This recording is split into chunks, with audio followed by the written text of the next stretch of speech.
page or YouTube channel. We're here for another virtual author event. My name is Annie. I am the events coordinator at Majors and Quinn Booksellers, which is an independent bookstore based in Minneapolis, Minnesota, if you're not familiar with us. If this is your first virtual event watching on our channels, welcome. If it's not your first, welcome back. Thank you for being here. I'm very pleased today to have three poets with us. They're going to be reading from recent work in order, and then they'll have a brief conversation with each other at the end, and we would love to also hear any questions that you have. If you are watching on Facebook, the questions can be submitted through the comments underneath the video. If you're watching on YouTube, you should submit questions through the chat function.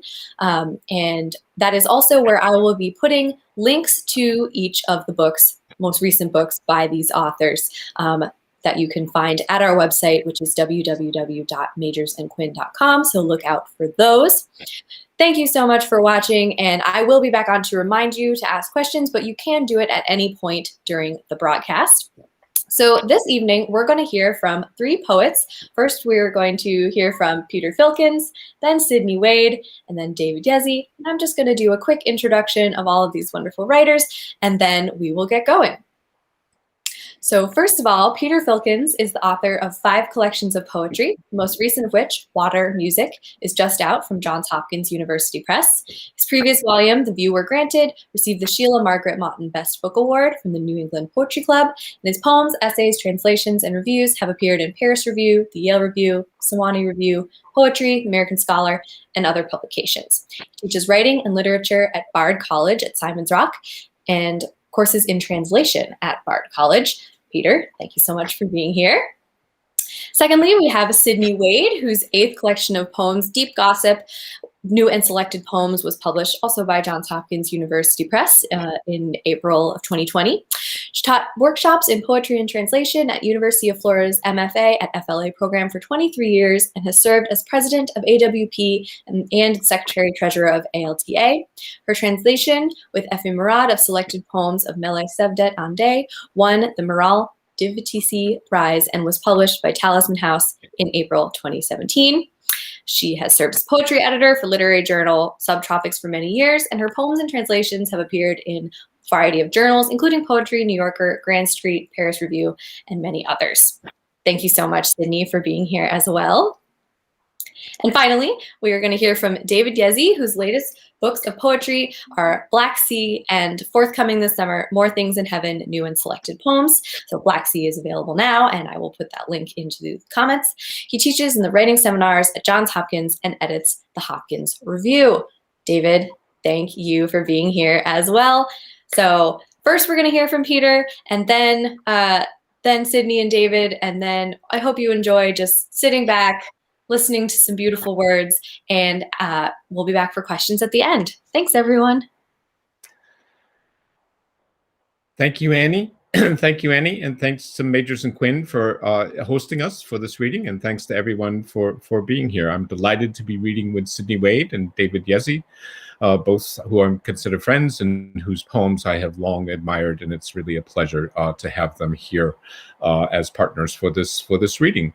Water Music, I'd like to hold up the cover because it corresponds with the painting behind me, which is of a husky, and also to point out the title of the book is Water Music with a slash in between. Why is I think of the book as trying to tread the line between nature and culture. And the moment we get into culture, we're in the realm of history and disruption and human activity, and then nature provides us an immense solace and foundation in the world in the face of history. The opening section of the book kind of takes up history and even contemporary events. So I'm going to begin with a poem called To the Eminent Hate Mongers. This was written in the summer of 2016 when the election, unfortunately, was imminent. I worried when I wrote it that it would be dated or fall out of relevancy soon, but unfortunately, I think it is all the more relevant now, even though times are somewhat better. To the Eminent Hate Mongers. I, too, have wandered in the provinces of blame, climbed the heady peaks of disdain to breathe the bellicose air of mockery. They, them, you, and us, the fertile seeds of lush resentment, sprouting its fruits and grains in hot houses of malice, overheated incubators oxygenating through the night, the artificial blossoms of fear, the fibrous roots of treachery. Ah, such satisfaction, and how very sweet the taste of dime store righteousness. Who knew it could feel this pleasurable?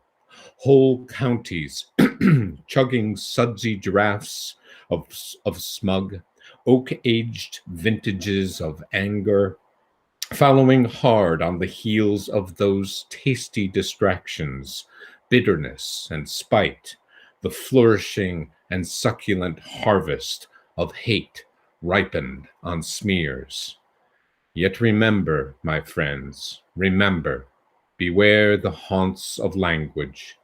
Its deft perversions, once unleashed, return always and ever to eradicate all who consume them, poisoning you, they, them, and us, until the very smell of knowledge or conviction or simple decency is enough to sicken, enough to cramp and roil and wretch whatever is left of the gutted truth that shall undo you, showing up one day in the Duchy of Triumph, there inside the Tower of Cynicism, at the resplendent ego's banquet, where softly afoot and on supple, tawny hands your heaping plates will be carried in, the cook announcing with a smile as sharp and bright as the grudge he harbors, "Ladies and gentlemen, come to the table. It's time to eat your meal."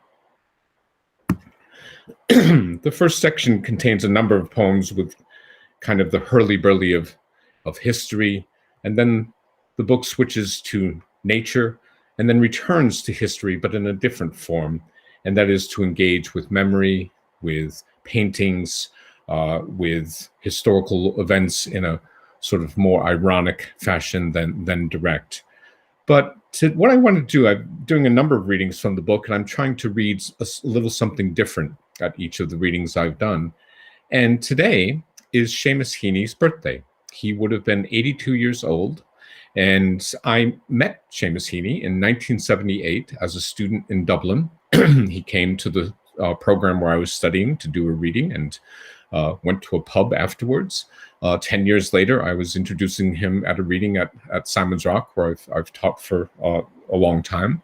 And 2 years ago, which would have been the year of his 80th birthday, didn't really occur to me at the time, but I now realize that, I was in Dublin and Ireland again, and out in the area where Heaney lived and where actually I studied when I was there in 1978, in Sandymount, which is a suburb or region of Dublin, and found myself very, very moved. He's a poet who has always meant a tremendous amount to me. Whenever his books were published, I was first in line to buy one. And he was just somebody I read throughout the years, and who became just a part of my life. And I was sort of very busy when he died in 2010, and found myself very moved when I was in Dublin and writing a late elegy for Seamus Heaney. It's in 6 parts, 6 15-liners. And I don't think there's anything I really have to explain. Sandymount is a region. Sandymount Strand is the beach on the cove of Dublin. I mentioned a curragh, which is an Irish boat, a kind of rowboat. And then at the end, I mentioned the DART, D-A-R-T, all in capital letters, which is the Dublin Area Regional Transit System. And that's the train that runs through Sandymount. Flashing past actually where I used to live in Dublin at the time. So, in honor of Seamus Heaney's birthday, late elegy for Seamus Heaney. I'll just pause between the sections. The tide was out at Sandymount. That day I strolled atop its muddy sheen. Sugarloaf's peaked point a toppled lyre down Wicklow Way. Dogs shed of leashes, racing the strand in tongue-lolling ecstasy, while around me, head-bent, mindful joggers, strapped to iPods, powered on through the weekend's reprieve from another week. The tide was low, as I said, not wishing to repeat myself, and yet unable to check the odd feel of 40 years returning through a door left ajar, passed by, still open to spirits moving in and out at will, communing, whispering from the throaty dark.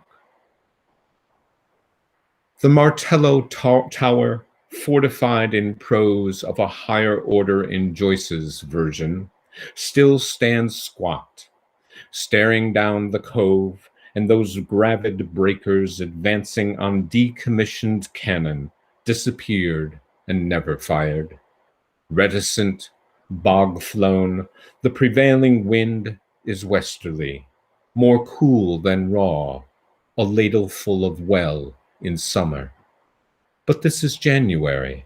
Memory and its tricks gone topsy-turvy, like the clouds adrift, mirrored tide pools that puncture the beach. Mother-of-pearl pots brimful with sky, more nimbus than cumulus, more storm than bits of sun flashing at my feet. Traffic along the Strand Road has grown incorrigible. Ireland and dirty Dublin conquered again, this time by double glazing. Stockpiles of fresh green glass, financed by financing, rise beneath tall beaky cranes whose silent sweep plucks straw girders to lace the nest of those hungry to invest far more in futures than a turf-dug past. Supple, smoky, lifting from a field with a raptor's weighty flight, your voice back then was confraternal, yet of its own element pointed toward a true north, opening the present amid the fallow ground of history's alluvium, its buried bones.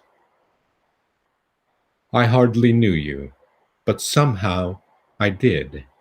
Just like so many others, made familiar and local to landscapes imagined amid the bodhran beat of your meter's timber, drumming its hailstones on slate roofs slick, a hayloft's dank confessional, the chiseled strike revealing the coal block's diamond black interior converted to staying warmth within the irrefutable vernacular that was your lodestone's ionic draw, attracting, collecting, defining its fundamental faith in the aura of things. Each day's chaff and rain-rinsed heft made unimpeachable, not the moving target of a loaded gun. Place was your working canvas. Though travel and honorifics dispensed you to the industry of others championing the primal cause. Poetry, birthed in a dairy cowshed, linear, clear as a silver contrail, arrowing the salt blue empyrean above the Atlantic's chop, still vaulted by a Currach's wave-beaten measure, the thin air of celebrity, your final stop, but not your resting. No, no, it was place, Mossbawn, Belfast, Wicklow, the siloed area of the study in Sandymount, a pen nibs river quietly inking Sweeney's mad journey that never left its source, the green country of the spirit, freed and spoken, at last voiced. So say it here in Dublin town, Write it in the sand of Sandy Mount Beach. The life you lived is alive and remains in syllables set down, their earthen reach like veins of ore beneath the loamy dark, or a dart's reflexive shudder speeding past lowered gates that lift them like a prayer to passing through, and the sea-bright air that floods their wake with a pungent whiff of cockles and razor clams, dotting the strand old couples amble through like memory, as children raise a kite, myself, word heavy, and muttering to the waves, now rolling in, unmoored, yet anchored, unafraid. As I say, the book takes up nature as a central subject. So I'll turn to a poem that reflects on that, adapts a line from Theodore Roethger's notebooks, which I won't quote itself. It's simply called Oracle. We look to nature for what we long to see, a cloud's dissembled face in the aqua blue, the reed buffeting breeze, the slow shamble of water chuckling the creek bed's gravel. Whatever's hidden at a glance's edge, the mind will have it.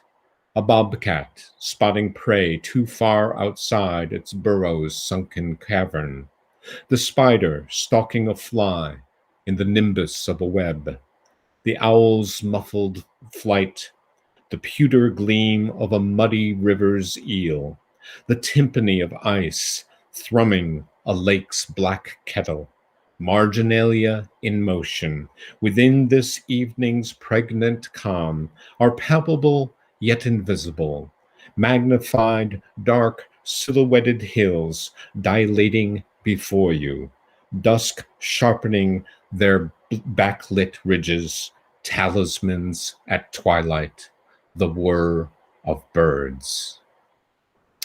And I'll end with a poem which commemorates, since we've just started baseball season, and I'm a Red Sox fan. This actually takes up baseball. It takes place in a supermarket chain called the Big Y chain we have out here in the Northeast in Mystic, Connecticut. And I mentioned the Mystic Big Y at the end of it. And the other subject is David Ortiz, the wonderful designated hitter of the Boston Red Sox. Oh. As the deaf-mute grocery clerk puckers curious to a chorus O to ask what kind of mushrooms he should be ringing up, I think of Ortiz and last night's double, sailing like a lit-up vowel toward the bleachers in center left, the outfielder unsure if it might carry the monster or carry him off when, in fact, it hits the warning track, goes dead, toppling the fielder decisively into the dirt. Ortiz on second, me mouthing oyster to the far reaches of the mystic Big Y. Thank you all.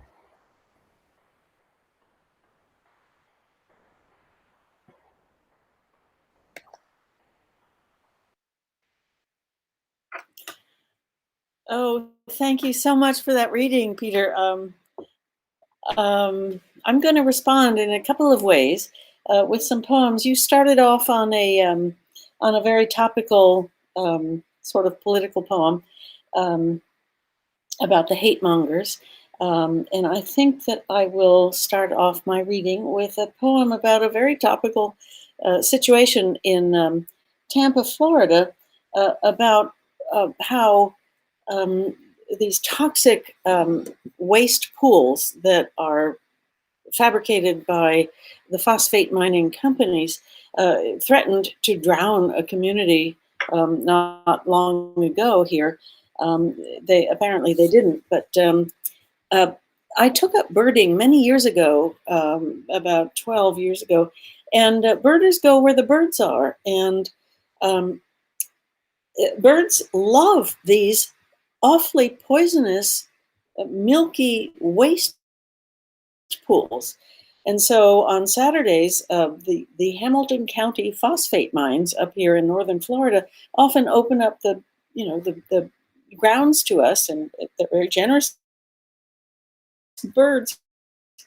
And it always puzzled me why birds are drawn to this seemingly very toxic environment, but that's the way things go.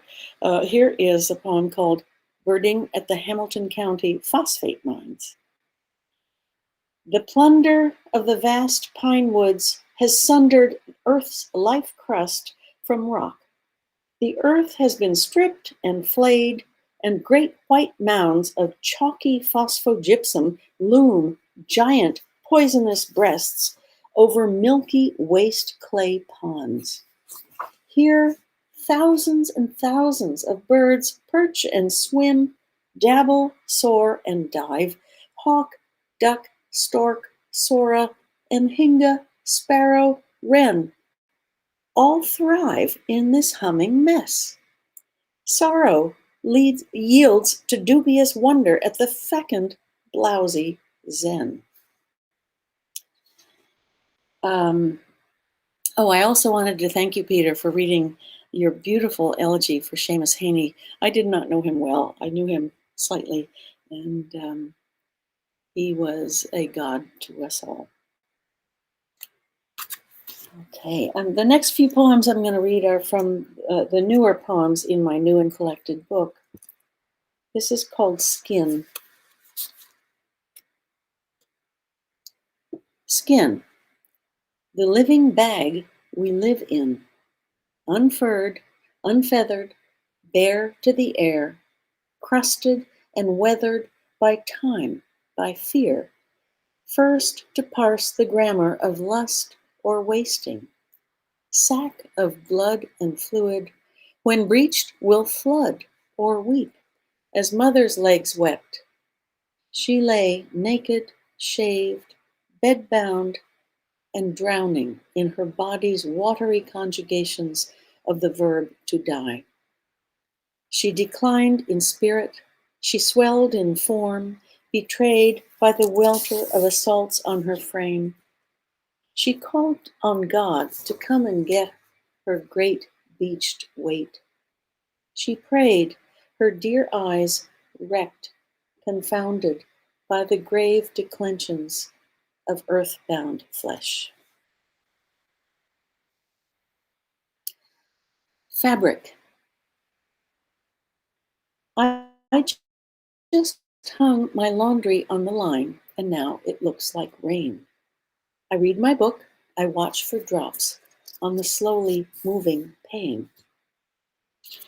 Some say time is airy mass through which our bodies pass. The dry sand trickles still through its momentary glass. In the fine drizzle of a bleak midwinter day, a cardinal sizzles on a branch, carmine fire oblique to each moment's mortal avalanche.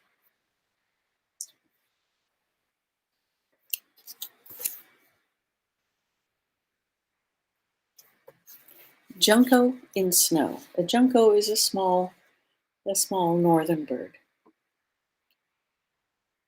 Pink-beaked and gray, he sits atop the railing as the flurries swirl around him. Then he hops down to the ground and hurries after crumbs the Canada jays have chipped off the suet. Low winter light slants in. The day will be cold and fine. En route to branches high and nether, he's fluffed up, cheeky, bold, in fair or dreadful weather. No creature in the wild dies old.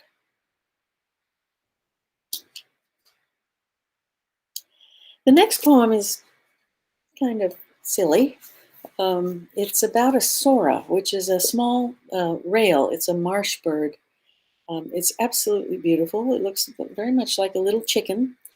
And I got my first stanza, which is 4 lines, and I will probably make a note when it stops. were taken because they rhymed from the Stokes Field Guide of Birds. Figure and ground, cryptic camouflage, and visual rhyme. This is all about the sora. This is their words. The short and stocky chicken-like rail with a short, pointy, triangular tail, poking through reeds and microflora, foraging seeds and small carnivora, is the whinnying hen with the marshy aura of wetland and fen, the fabulous sora. I hope you all get a chance to see this beautiful bird at some point. We're right at the end of pollen season here in Florida, but I was moved at some point to write a poem about pollen. Pollen. Each spring, pollen stars our cars, our roses. It pools and sheens the pavement after rain. Gold, green, it cakes the town. Such power. Each grain a small sun, sacred dust, tree semen, powdered lust. It stuffs the nose and makes it run.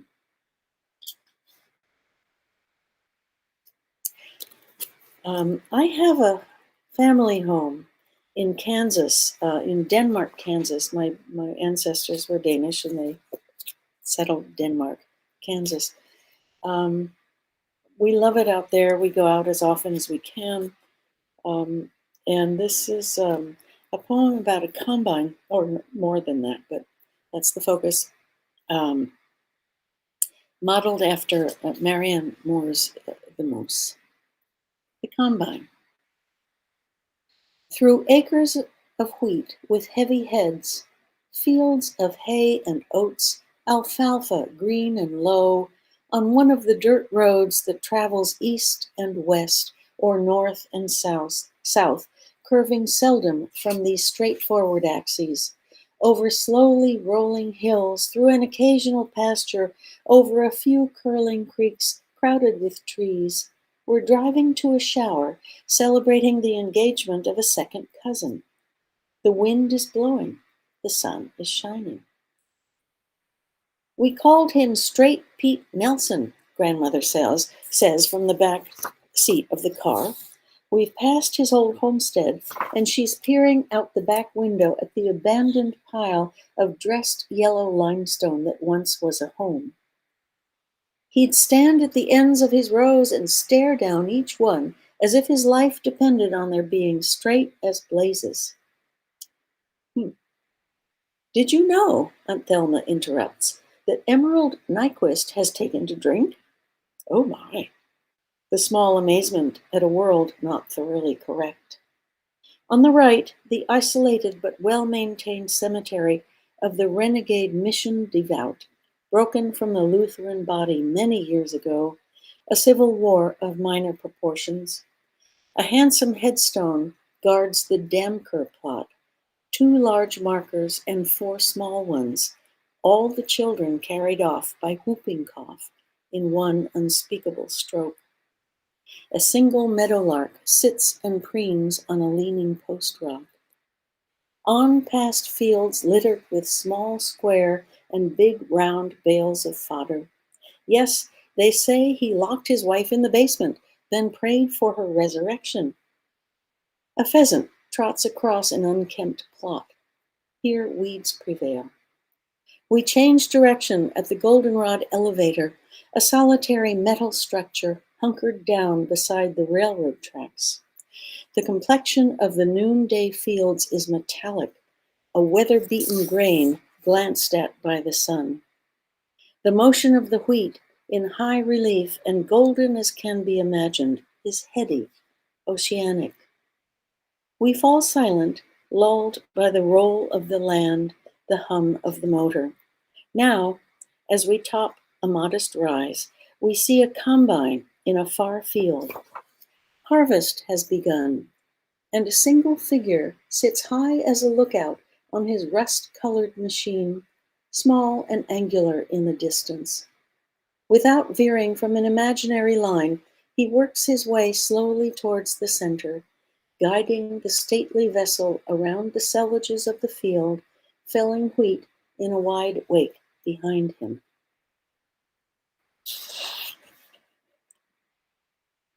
I lived for a year, 2 years in Turkey and traveled through the country. An absolutely remarkable place if you ever have the good luck and chance to visit. One of the remarkable places is an ancient city that was built so high up in the, I think it's the Atlas mountain range of southern Turkey, that when, oh God, what was his name? The great conqueror of Greece, you'll know, came through and conquered every country in his path. He gave up on Termessos. It was too high to bother with. He couldn't get his armies up there. But somehow they managed to build this remarkable city with incredibly accurate geometric ashlar blocks.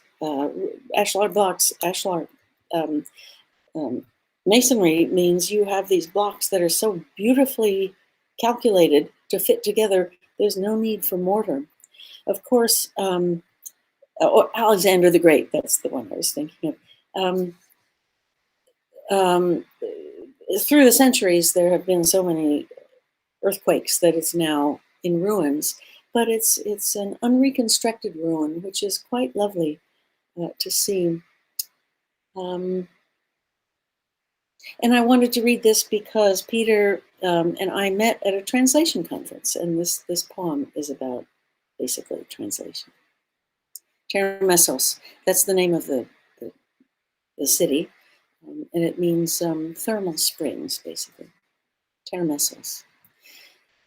From ashlar blocks cool to the hand, from the passionately accurate spaces between them, from cisterns brimming with desiccated comment, from the herd but invisible snake in the brush, rise the word walls of a ruined city.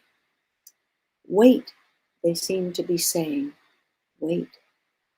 They have waited through mountainous declensions of time, through bronze panels of sunlight that transfigure the fall, and lisping snows and the engorgements of spring. Wait, they say, in the dialect of stones that converses with surge in the moving earth.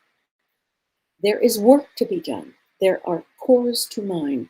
There is a future here of geometrical purity if you just take the time to analyze the lines and to scrape and examine the speech-popped friezes.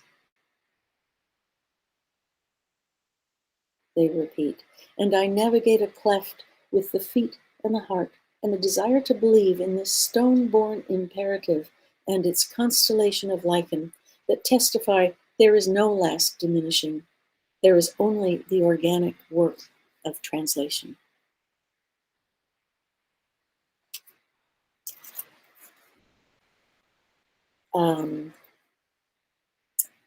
There is a little medical miracle in the world called a geep, which is a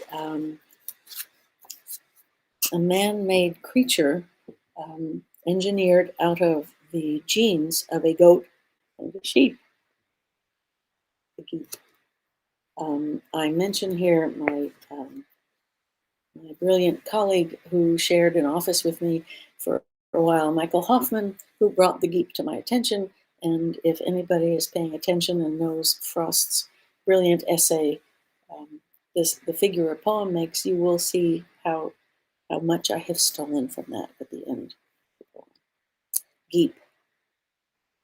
The music of the sleepy day was ravagingly dull until Michael reeled up a geep from the depths of his considerable intelligence. A geep, a wonky blend of goat and sheep, a medical medley, genetic food they call chimera. Oh, excuse me.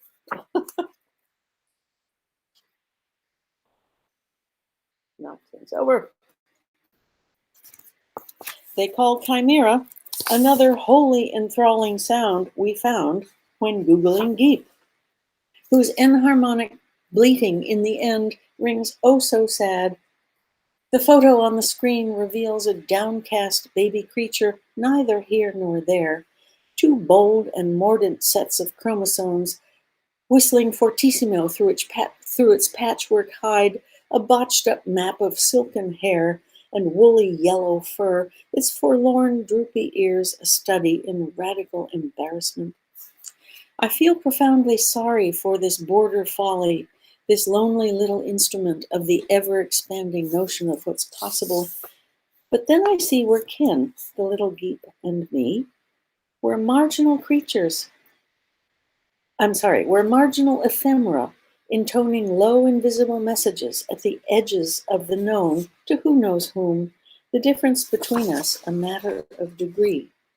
The poet, of course, a hybrid creature of transport and remorse. An overreacher in semaphore who knows that sound's the gold in the ore, whose pleasure ground is linguistic welter that rides like ice on its own melting to paradise or to a stranger land we don't yet understand.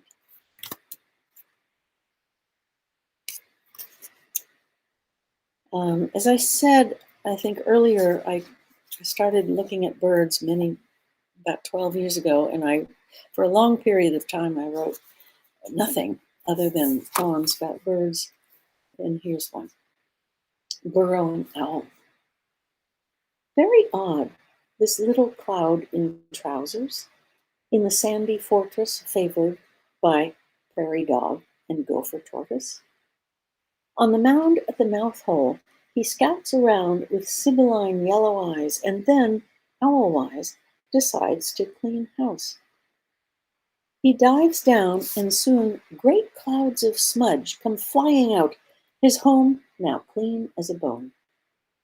A diurnal owl, he's upside down and inside out, at ease not in trees but underground, where his mate broods on her 8 fragile moons in an immaculate burrow whose contours are lined with cow manure.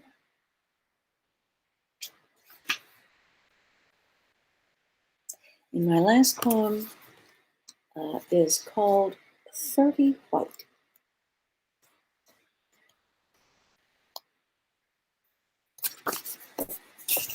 30 white pelicans, kettle up in the sky, lazing in helical praise of high thermals which hold them circling, pinned to the pellicle of blue film between skin and all things angelical.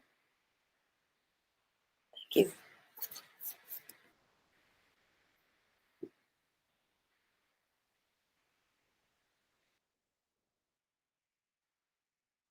Hello, I'm David Yezzi, and delighted to be reading with Sidney Wade. Thank you, Sidney, for that splendid reading. And Peter Filkins, whose new book we celebrate, and very pleased to be among friends here at Maggers and Quinn. Thanks to them for hosting. And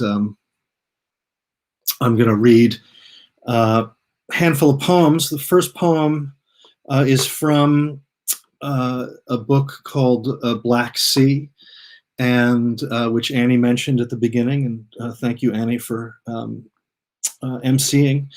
It's called On the Death of a Houseplant. Sometimes in the summer, my wife and I go away, and we have a string of typically kind of graduate student house sitters. And here was a casualty of one such summer. On the Death of a Houseplant. My Christmas cactus is dead. Dead. Oh, blameful house sitter, who cared more for having sex in my bed with your girlfriend of the hour, sleeping in and watching Netflix, drinking beer. Thank you for the briefs you left behind. I thought I'd wash and wear them as some meager recompense for the life that you cut short, but I did not. That plant was hard to kill. Believe me, when I found it years ago in the apartment of the girl I later married, I thought it wouldn't make it. But it struggled through our dating and our breakup, the engagement, which, by the way, was wrought by long-stemmed flowers. It lived through a change of city, twice. It wouldn't bloom at first, and never would, I thought. But over the years, tender new sections, soft as eyelids, tentatively appeared, and then, each winter, fuchsia flowers.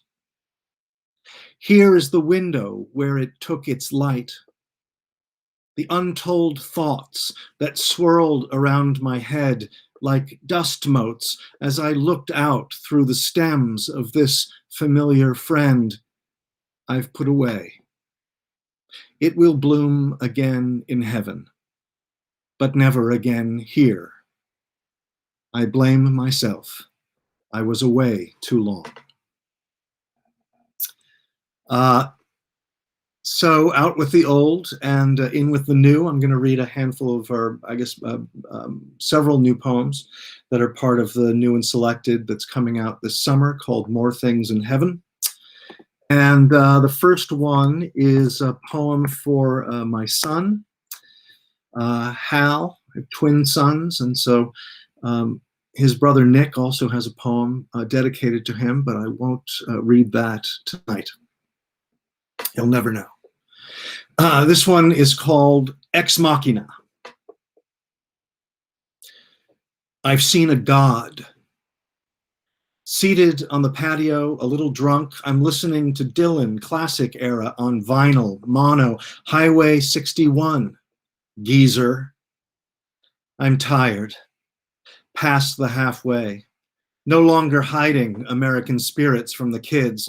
So, it's 20 minutes till we have to leave the house for a potluck with some truly lovely, sweetly boring folks whose kids are friends with ours, the twins.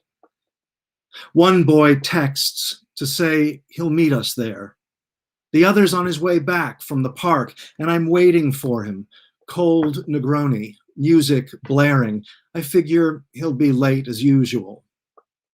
Then, in the low light of fall, at 6 o'clock, I look out on the street over the wilted tree, some species of deciduous something or other, as he streaks by on his bicycle, fast, fast, downhill, hair flying, Hermes, a blur, a streak of white jersey, my son, homing in the gloaming and on time. He's there, then past, but I saw him. Strapping, bold, coasting in air, armored with teenage sweep and pride against contingency and pain. Thank God, I pray to him. May it be so.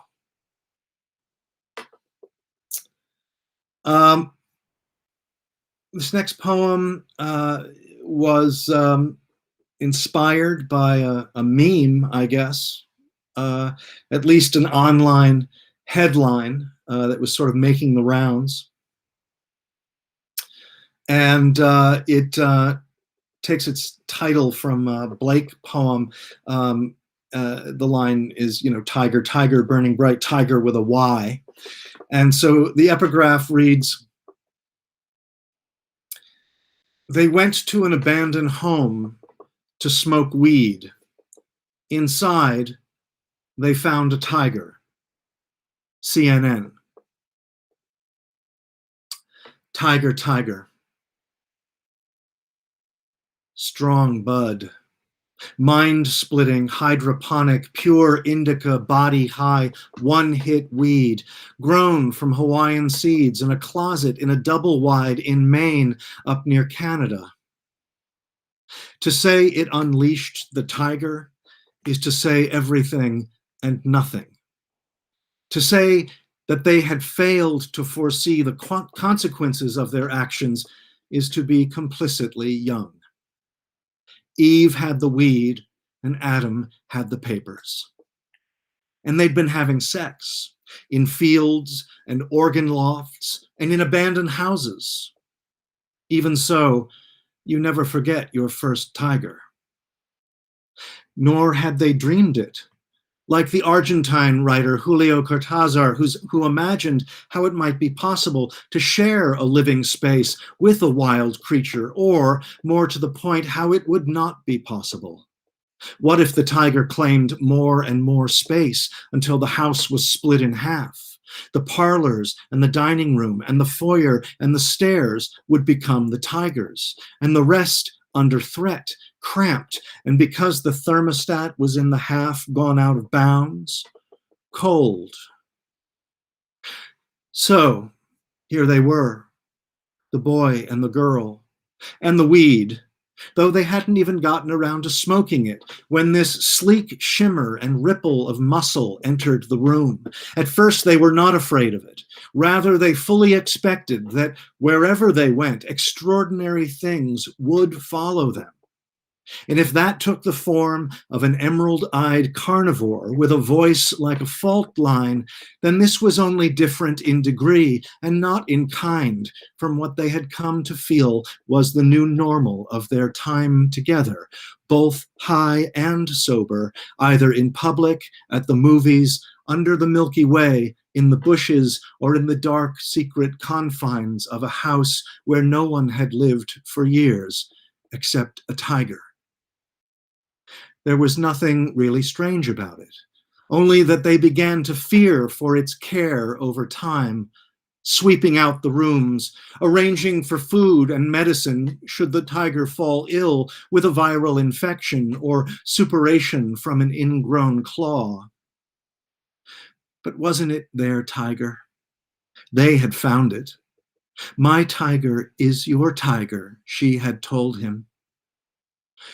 Finding a forever home for a tiger is not easy, said the game warden, who took the tiger in, bathed it, and kept it in a cage for future transfer to a willing zoo where its movements would be remarked on the way that memories are, at a distance, through wrought iron bars, the tiger growing listless, eyes dimmed, except on those occasions when a pair of stoned kids, holding hands and pausing before it, gaze in and recognize something familiar and full of mischief and impunity, guided by a sense of natural law, whisper a secret plan to set it free.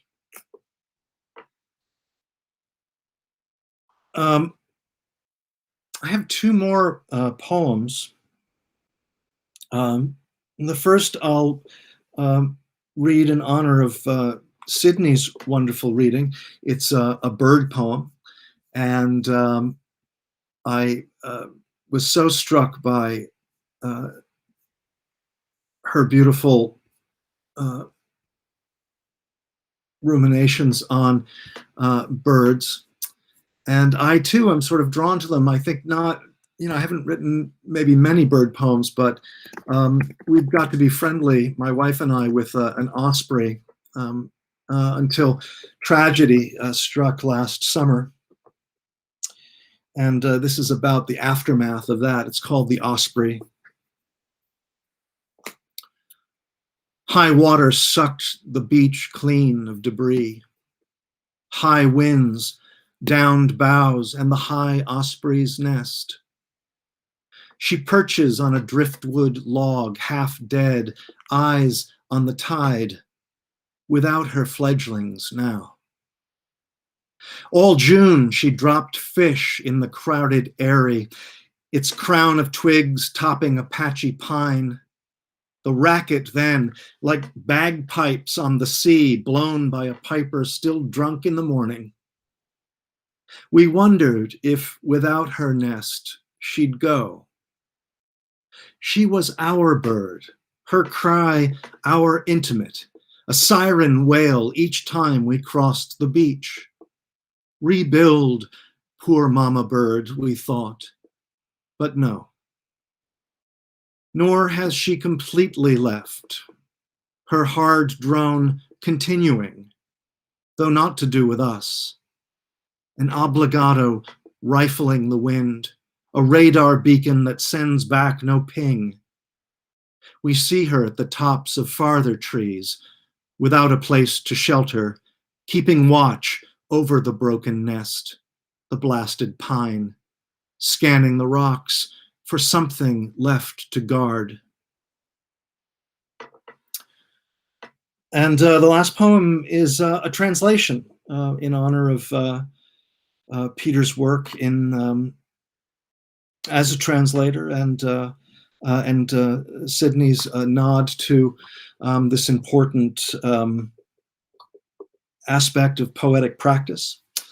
It's a poem by the 19th century Italian poet from Bologna, Joshua Carducci, and it's called, it's a short poem called Snowfall. A light snow falls through an ashy sky. From the city, no sounds rise up, no human cries, not the grocer's call or the ruckus of his cart, no light-hearted song of being young and in love. From the tower in the piazza, the quinzied hours moan, sighing as if from a world far off. Flocks of birds beat against the misted glass, ghosts of friends returned, peering in, calling to me. Soon, oh my dears, soon. Peace, indomitable heart. I will sift down to silence, in shadow rest. Thank you very much.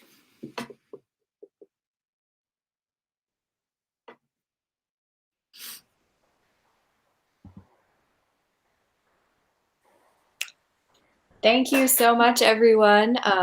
And those of you who are watching with us, thank you for being here. If you've got questions for anyone, now's the time to ask them. But for now, I'll the three of you talk amongst yourselves a bit. Yeah, thank you, all three. I loved all the poems. My mom is watching, and I have a suspicion she's very excited by the mention of, well, the combination of Red Sox and Laundry on the Line and Seamus Haney. A lot of things going on that she's into. So thank you all for that. Well, thank you, David and Sidney. It was, just wonderful work. Sidney, I loved the laundry poem, just looking through that window with the rain glazing and moving upon the glass. And David, you just give you take small moments and just expand them enormously, and that's just a real robust feel to the poems. I really enjoyed them. Yeah, the reading sounded beautiful. Thank you both. Really splendid. I love the way our readings rhymed. I mean, we have so much in common, really? But very different takes on subjects. Yes, yeah, we've got birds, we've got politics, we've got yeah. I loved hearing both of you. Thank you. Thank you. I have to mention that today, besides Seamus Heaney's birthday, is also Samuel Beckett's birthday. So, in fairness, we should also give a nod to him. I don't have a Samuel Beckett poem, unfortunately. So. Hey Annie, I'm going to respond to some people in the chat. Yeah, the only way we can do that is kind of verbally, since we can't type in the public. Absolutely. Yeah. But Casey was asking, what was the title of the last poem? And I don't know whether that was for me or that was the last poem of the evening, but the last poem I read was called Snowfall, and it's by the Italian poet Joshua Carducci. I hope that helps, or if that's what you meant. And also, there's a real main theme running through the comments, right? Including you, Annie. Sorry, as I said, I am from there. I said that in our chat. And my mom, that's my mom. And mom's in Maine. Got it. Right. Perfect. Yeah. Just to clarify, we probably should share with folks. I mean, we're covering the whole East Coast here. I'm in Western Massachusetts in the Berkshires, And I assume David is in the DC area. Baltimore, here in Baltimore, yes. And then Sidney, who does spend time in Maine, but is also in Florida. So we've got the whole eastern seaboard covered here with poetry, I guess. I'm a snowbird. snowbird. We're in Maine in the summers as well, so there's a real connection. Yeah. Right. And I do know Bath. I do know Bath. I've stayed in Lincoln. I spent a vacation in Lincolnville, which is just down the road from Bath. So I do know that area. And of course, Maine folks are Red Sox fans, just like the sensible people in Berkshire County. There's half and half. Berkshire County is divided half and half between Yankees and Red Sox. So. My partner will be very happy to hear that we've got a Red Sox fan on the roster here. Well, I don't see another question at the moment, so I will ask one. So, David, we put a link to your most recent book, Black Sea, but you do have a new book coming out, and can you tell us when that is and where people? Yeah, it's called More Things in Heaven, New and Selected Poems. It's scheduled for summer. I assume that means August. You know, it tends to be, everything seems to be sort of on the late side. As someone who, I think probably all of us have that experience of publishing to some degree, that everything is always sort of later than, it's initially thought. So, but my hope is that it will be out in August.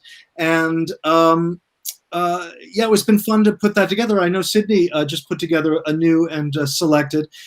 Was it, Wallace Stevens Donald Hall was a wonderful editor as well as a poet, and he was doing an anthology from the Harvard Advocate, and he wrote to Wallace Stevens for some of his, student poems, and Wallace Stevens wrote back. I think he gave the poems, but he said, some of one's early things give one the creeps, and I think I probably know, kind of what he meant, but Sidney, did you? I actually sort of liked going back and looking at the early poems, and I didn't hate them. I didn't love all of them, but it's selected, so you can kind of pare them down. How was that for you? It was the same, absolutely the same. There were some that were just a little corny and a little too emotional, but I found a great many that I was very proud of, and and the one thing that absolutely stunned me is that I did not turn into a real serious birder. I mean, I spend most of my time out looking for birds, and I have been for the past 12 years. I have so many poems about birds in my first, second, and third, and fourth books, and I had no idea that I had paid so much attention to them before I turned my my conscious mind to them. But I think they are an incredibly vital metaphor for any poet, of course. And you should collaborate with an artist that you like to do a whole book of your bird poems. I'm thinking about. Oh, thank you. No, I would love to do that, but I'm right now thinking about translating Pablo Neruda's Arte de Pájaros. Which has only been translated once, and I would like to do that with photographs of the actual birds of Chile. So so it continues. Wow. Yeah, Sidney and I are actually going to do a reading at Edith Wharton's The Mount. Oh yes, on July 15th. The title of the reading is Poetry for the Birds. Reading bird poems for. Yes, I've seen many Shakespeare plays at the Mount. That's a wonderful day. They don't do that anymore, but it's beautiful place. I know that was the day, right? Yeah. So that's wonderful. Yeah. But I think it's a natural subject for poets to write. Absolutely. Yeah. Well, thank you so much to the three of you. Thank you, everyone who's been watching and commenting along. It's really nice to have you here, just, to sit back and listen to some beautiful language. So I really appreciate you all being here tonight. And if you Want to check any of these authors or books out, just head to majorsandquinn.com. Once again, the links are in the chat. And this video will remain available on the Majors and Quinn Facebook page and YouTube channel if you would like to pass it along to anyone who missed it. Thanks once again, and have a wonderful rest of your evening, everyone. Thank you, Annie. Thanks, Thank you, Annie. Quinn. Thank you, Annie. Thanks, David. Thank you, Peter. Sydney. Thanks, Peter. David. Yeah.